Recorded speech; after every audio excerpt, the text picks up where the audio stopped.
Chinaedu, Nwadibia. I was born in St. Louis out of a fluke. My mother is from California, and her family has been in LA for the past 100 years. My father is Nigerian, and they just came together. My mother was in law school in St. Louis, and they just decided to have like a bunch of African and American children in like the most backward state in our union, right? A lot of, things that were inflicted upon me, feeling very, secure in my Africanness and Americanness. At every turn, I was still reminded of how precarious my identity really can be considered. I ended up attending Howard University at the turn of the century, and when I finally got to a place where I could apply for my own aid and file my own taxes, my taxes were rejected. And that was because I was born with a certain indigenous name in the middle of the country in the 80s. So then my Social Security application or whatever had happened got routed to kind of a periphery of citizenship. So it wasn't until I was firmly at an HBCU in this country that I was alerted that I was in fact not a citizen. I was a student with H-1B status and considered a immigrant. And my taxes were being rejected. It just felt like such a betrayal, So luckily I was in DC. I had to go to the Social Security Administration, take an English test, bring my father's naturalization papers, my mother's birth certificate, and essentially prove my citizenship. And that kind of set the path for me to really understand, the body, your own lived experience, and understanding how you are actually placed in the world, regardless of how you regard yourself. So saying all of that, I do not believe in time. I don't believe in I definitely believe in magic. And I believe that I can connect and be in conversation with my ancestors at any given time. When they were living on this earth, I existed in their body, and I feel that now it's my choice and my opportunity to kind of pay off all their debts with ease. So I tend to collaborate with my maternal and paternal grandmothers a lot in my work. And I'll read a story that I wrote about them that speaks more about time as a landscape than a linear thing that you can't retract on or send messages from the past to the future and vice versa. So I use my written work to serve as a container for my photographic work and my sculptural work and my performance stuff. This story is called Evelyn and Ego. It never dawned on me to look through the countless deposits of clothes, shoes, and accessories peppered throughout Ray and Evie's home. The house in question, a proud structure on a quaint street embedded in the side of San Bruno Mountain, always felt like a prize worth working towards as I began my daily hike home after school. Most times I would take the 14 bus from downtown, traversing the entire length of San Francisco, until it delivered me to the corner of Mission and Whittier streets, my backpack full of rocks and burdens, books and homework, and I'd peer up the sidewalk path ahead. The life at that time was firmly rooted in the analog era of human history, especially when it was lived with Ray and Evie. Their world was built on rotary phones, pencils chunky and sharp after being whittled down by a kitchen knife, hot gomes on a gas stove, and cornbread or biscuits in the oven. It was a promise, no, a guarantee that whatever ensemble accompanied the bread that Ray just needed with every meal, it would be worth more than worth the climb ahead. Those 5 blocks never failed to induce a cozy false security. Abruptly, I would find myself scaling an unforgiving 47-degree incline. The last block probably clocking in at 52 degrees, and pathetically, I would never see it coming. Tonight was pork chops with the crispy edges, dirty rice, biscuits, and gravy made from the pork chop sauce with broccoli. Admirably, Evie's cooking always smelled just as good as it looked, and it tasted even better. 3 plates would immediately materialize on the table, and my brothers and I would assemble and inhale, savoring the sips of juice that Ray brought home from the food bank he ran out of his church. No matter how many best used before dates we saw come and go on any given item from the food bank, we knew better than to question his discernment. Ray was from the Depression era, and his palate we always trusted. I was convinced he could smell the sickness in someone before a doctor could even deliver a diagnosis. For me, bath time was the true test. Everything in me yearned to ceremoniously pour that ginete in the water, convinced that it alone would bestow upon me the powers and pleasures of Black womanhood. Because I valued my life, though, those desires were never acted upon.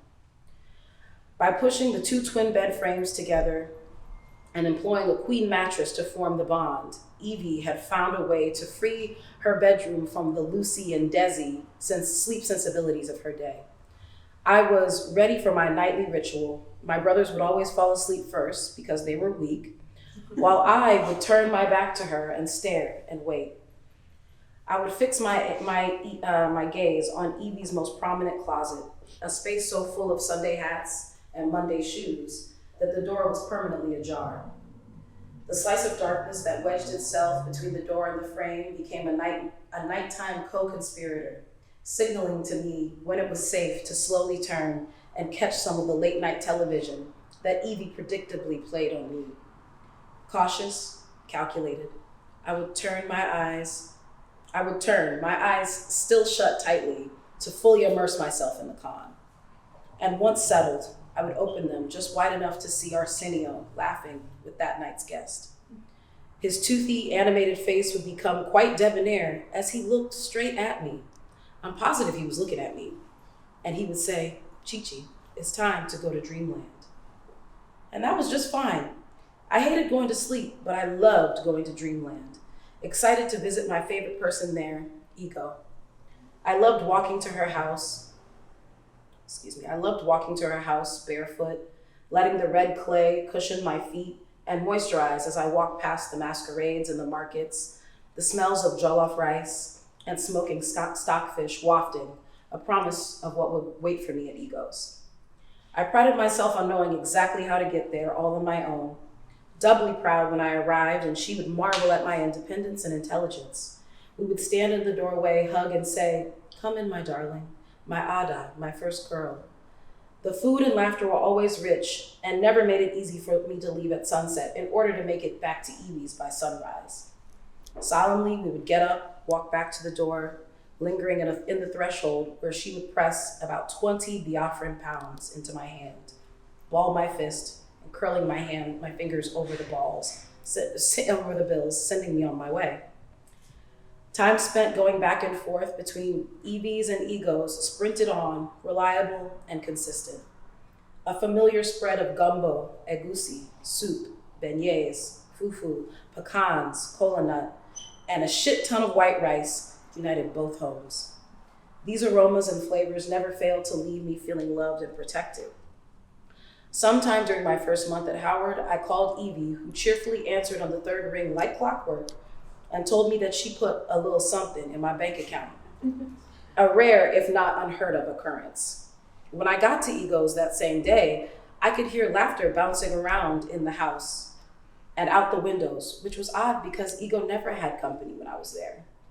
"My darling Ada, please, you are welcome, please come see who has finally arrived to stay with me." I followed her inside, readying myself to greet this elder, Ego's new friend. "Hello, Ma, my name is Chinaedu. Please, it's Evie? Grandma?" Before I could ask how this was even possible, we were swept up in the current of food and togetherness, laughing and singing until it was time for me to go. This time, my left hand clutched $500 bills, and my right hand 100 Biafran pound notes. The usual out by sunset, home by sunrise routine was hastened, as I could not wait to tell Evie about how she had been in my dream with my other grandma, and she had given me money there too. I could already hear her saying, "Sounds like we had a time last night," a phrase she would often use the morning after a long session of praise at Ray's church, where she was first lady. But the phone kept ringing. In fact, she never answered. I didn't know it yet, but she no longer lived at that house on the steepest part of Whittier Street. Every night since that day, I've made the worthwhile journey to dreamland, where the house built from and surrounded by red clay sits on a familiar mountain. Now I call it Ego and Evie's. So that story is basically about how I use dreams, time to send messages, receive, collaborate with my grandmothers, and also understanding that even though my identity is firmly rooted in American and history that is based in the continent, both of their lived experiences inform the work that I make today. So I say all that to say, these two pieces were made on the continent of Africa the first time I'd been as an adult. I was thinking about, being the singular existence of being African American, but also the shared experience we have as people that exist in the diaspora, and trying to relocate ourselves back to the continent, trying to place ourselves, even though some of us never make it there. So when I got there, I started thinking about, spirituality, things that are less grounded in the corporeal, and using the body to step into those, the myths, the fables, the proverbs, versus the really hard colonized history that we had been taught. So this piece here, I made in the Seychelles, and the Seychelles is an island that is off the coast of Kenya. It's a former French colony. It's very heavy with its Indian colonial presence as well. And I was there in a very Western experience, asking any locals I could find, like, so how do you all identify? Are you French? Are you Indian? And kind of the look of like pity they had for me, they were just kind of like, girl, we're African. And it really made me think about my own internalized colonial thought. It made me think about how that informed my own personal identity and philosophy when it came to the myriad of histories that I can draw from my own narrative. And that just made me think about being rooted and thinking about being in this beautiful tropical space and starting to metabolize this space as Africa and not what I had been kind of fed through my upbringing and education in America. This piece here was made in Lagos, Nigeria. What I loved about when I got to Lagos, the plane landed and it was just red, wet, all-encompassing, omnipotent clay, like right outside the plane. Everywhere we would see it, and for some reason, every time I saw that clay, I was like, this is where I'm from. This is the space that now I can understand that clay, as kind of sedentary and elemental as it is, it's speaking to me in a way that like a million words could never, right? So this is in my Airbnb, and what I loved about this space was it was very, of course, informed by Western architectural aesthetic, and these books were all found in the space. So, I'm finding these books about real, very staunch Western and very American modes of commerce and interaction. And it made me think about Americanness and how that is translated to other countries and through other filters. And looking at these, even though this person, I have no idea who he is, seeing these books made me understand my own father better. Kind of understanding the idea of America that was presented to him. And I just wanted to explore placing my body in this space that, even though time has flown through this space, it feels as though sentiment and understanding is very, very sturdily present. It's never changed. It's never evolved.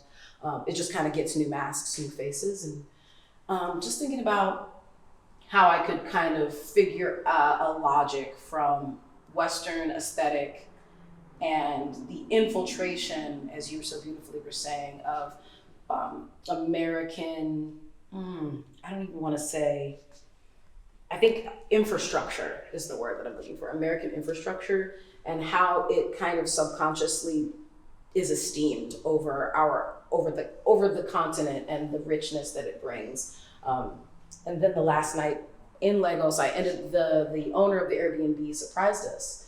He flew in from DC, and we got to sit and talk about a lot of the design choices for the Airbnb. And he just really spoke to how much those things, and it was just books. There was nothing else. It wasn't like pictures or anything, but he was like, I would read these things and it really made me feel like I was ready to start this adventure in America. And he was like, and when I got there, it just was not at all what these books had kind of sold me.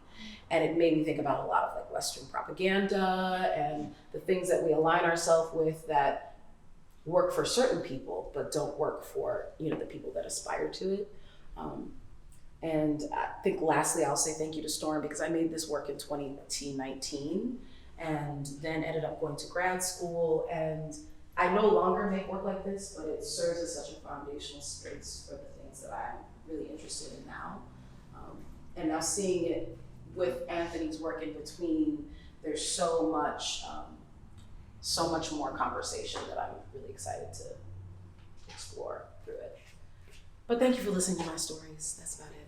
Thank you so much.